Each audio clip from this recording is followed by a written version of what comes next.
Let's see where I leave off, I'm sorry. Okay, I was prescribed a wheelchair. Doctor said it would just progress, that would get worse and worse. And, you know, and as you can see, I still go through some things, the skin, you know. But I refuse to live my life in a wheelchair. Not everybody has the opportunity to get up out of a wheelchair physically. But you do have a choice on how we keep our mind set, okay? And it's not easy, you know. It took me a while. I had the poor me, why me, and all that, you know, and eventually came through it. But the doctors were prescribing me 18 medications 3 times per day. One was morphine. They had me on 90 milligrams of morphine a day. I said, just stick me in the middle of my mattress and water me because I'm just a plant growing there, you know? So finally I said, enough is enough. I just can't live my life this way. She doesn't show them in time, they're older now. And I started researching natural wellness. I then became certified in 7 areas of natural wellness, one being hypnotherapy, or hypnosis, I'm sorry. And also I am in the process, in May of 2015, I will graduate with my psychology degree. So I've come a long way. And the reason I'm here today is because, you know, of mindset, you know, and I just did not give up. And I always say I want to be the living proof to show people to never ever give up, because you just never know where life can take you. You know what I mean? And mindset, that's what I was saying. I was looking for it, where you went. Mindset, the power of the mind is just so, so important. I was only 32 years old when I was diagnosed. I'm 44 now, so, you know, 32 years old. I mean, who thinks that something like that's going to happen to them at 32 years old, you know? Excuse me. So, I managed, after researching everything I did on the natural health, I managed to get off all the medication, including the morphine, because I probably be stumbling a little bit right now. And I take 6 medications still, and yes, I do still take a few medications, but you know what, most of them are for my stomach, because the medication messed up my stomach so bad. And I don't take any narcotic medication anymore as well. And just last year, just to let you know, I wrote my first book, too.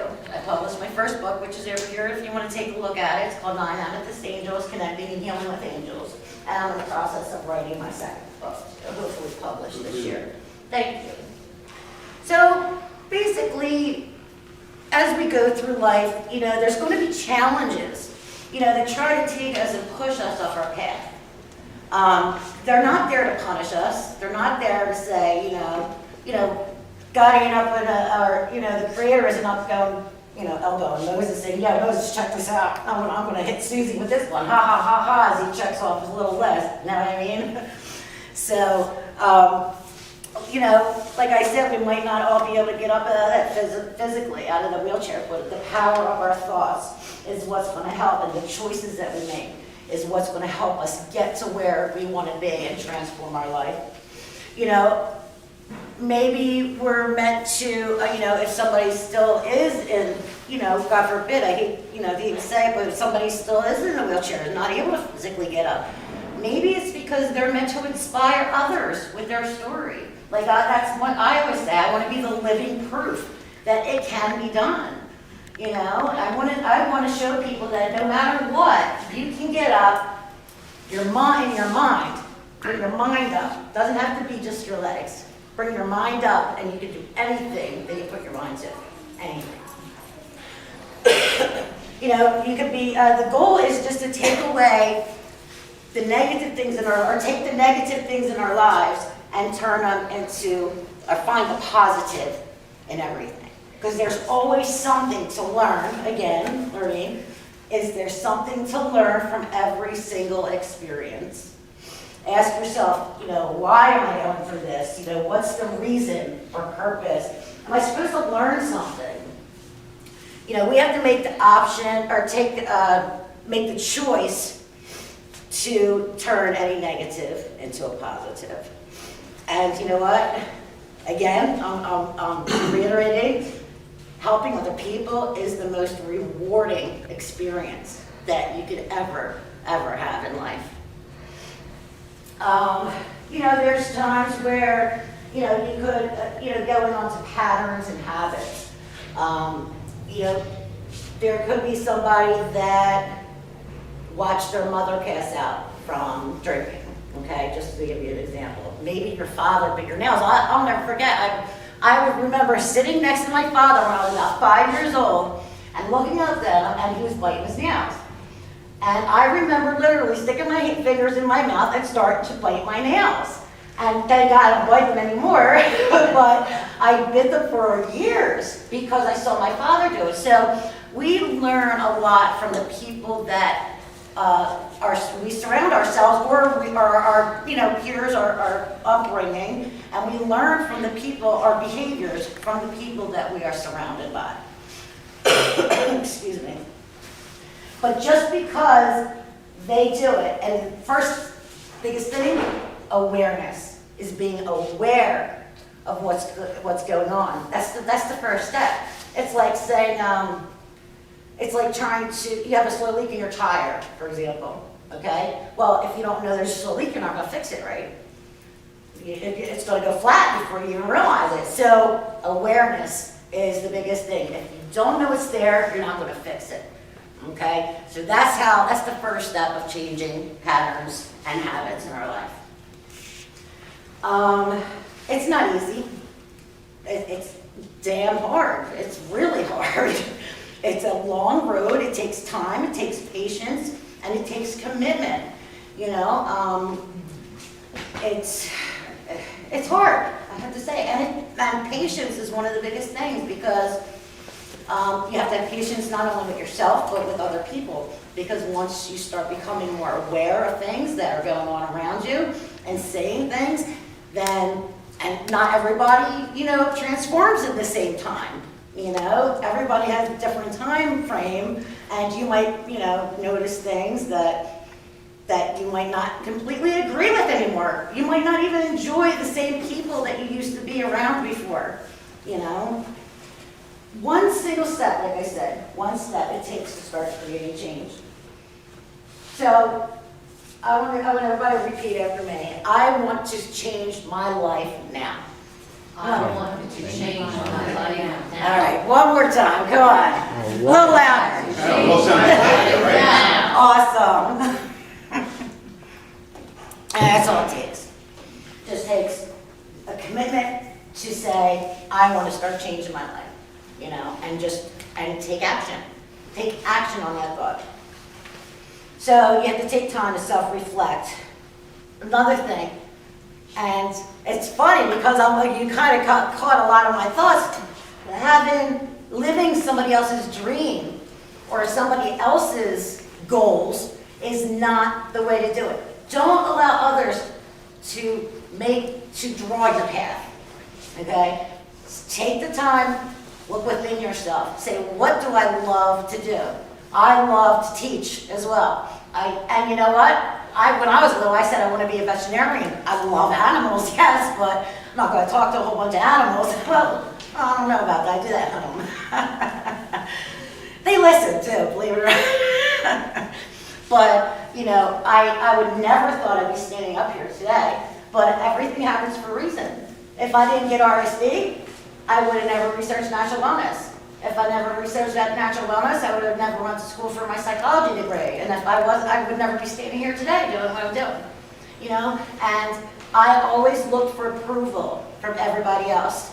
I always felt like I had to make my mother happy. Like if I wasn't making her happy, right, that I wasn't doing the right thing. But I knew there was something missing, and that's right in the gut. You can feel it. You just know.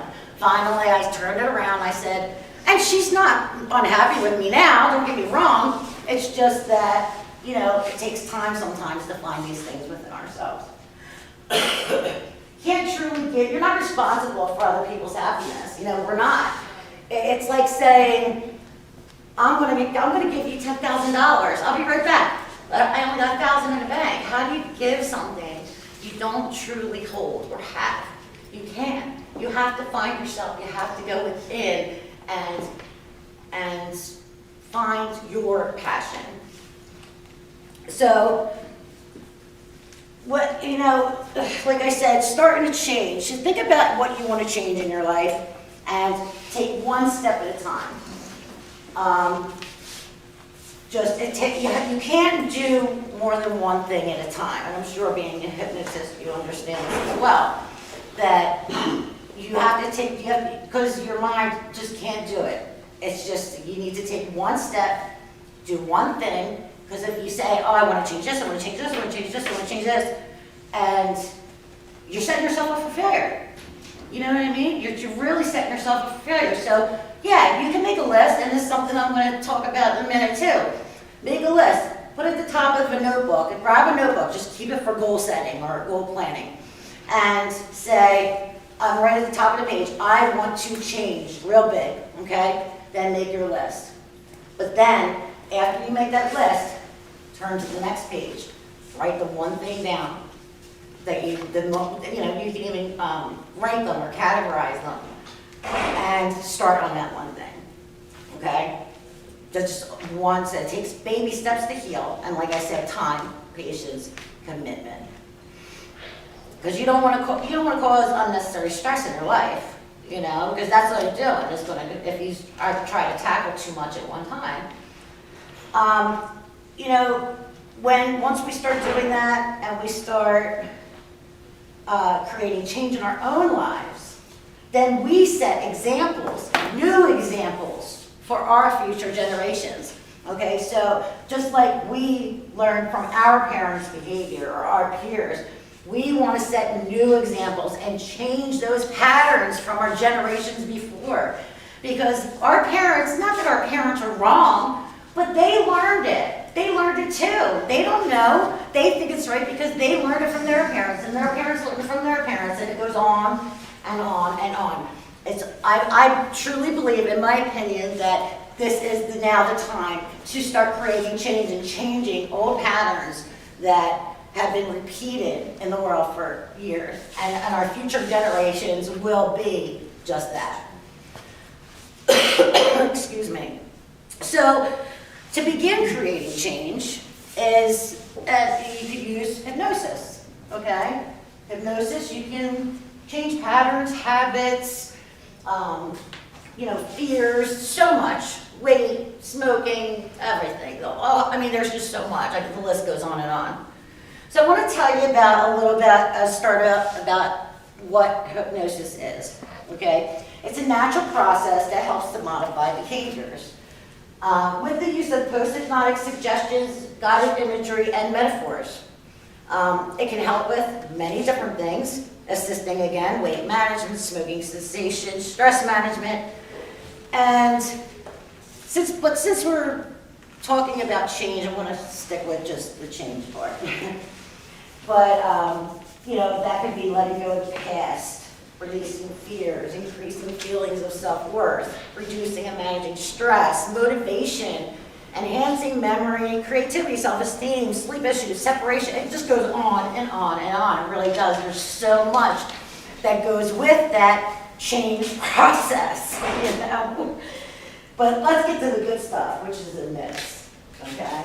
This is the part that kind of makes me laugh, a few of them anyway. So I can't make you bark like a dog. I can't make you cluck like a chicken unless you want to. It's up to you guys. It's all about, I can't make you do anything that beyond your will, okay? You're in complete control. And if you feel uncomfortable during the trance, you can simply want to wake up. It's really easy as that. Another thing, people say, can I be left in a trance? That's another thing. Now, a practitioner can get up in the middle of your session while you're in a trance and go to lunch, but you're still going to wake up eventually. And I'm not saying you're going to be there for days, don't get me wrong, but you will wake up like you just took a little peaceful nap. You cannot get stuck in a trance. Sometimes you could remember things. Sometimes you might not remember anything at all. Sometimes it might feel like a dream. It might feel like your imagination. But just know that the subconscious is doing all the work for you. and will not give you or do anything that you cannot handle at this time. Your subconscious knows, you know? So it knows what is good for you and what's not good for you, and will not overbear you, I guess you could say. Can you get emotional during hypnosis? Absolutely. Absolutely you can. I have too. But know again that the subconscious is working for you on your side and will not give you anything that you cannot handle. Okay? And the best thing, well, not the best thing, but about releasing emotion is that when we face a situation and we begin releasing the emotion that is attached to the situation, because obviously the subconscious is working for us to heal, to help us, okay? When we face it, stop giving the emotion or that's attached to it, and stop giving it the power, okay? That's when healing truly begins. It's amazing. You ever say, like, just say you have like you just kind of have that cry moment, you know what I mean? And afterwards you're like, oh my gosh, I feel so much better. I can't believe that, you know, after you have a good cry. That's it. You're releasing it, you know? And every tear is healing. It really is. Brainwashing. You cannot be brainwashed during hypnosis. Stage hypnosis is something completely different, okay? There is, if it was brainwashing, they would not be called suggestions, they would be called commands, okay? So we're not telling you to do anything or act like I said, you know, be stiff as a board right now. You know, just cluck. No one can make you do anything against your own values, your own morals.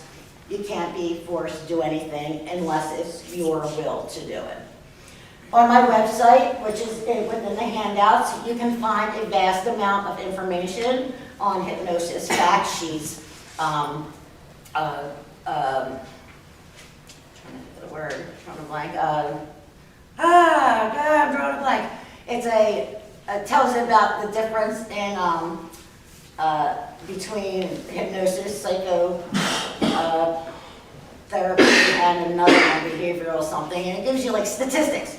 That's it. I couldn't think of the word statistics of hypnosis, and a lot of other, even behavior modification worksheets, personal development worksheets, whole bunch of stuff on my website. So feel free to take a look over on there. Also, you'll see another website on there that's for my podcast center, and I record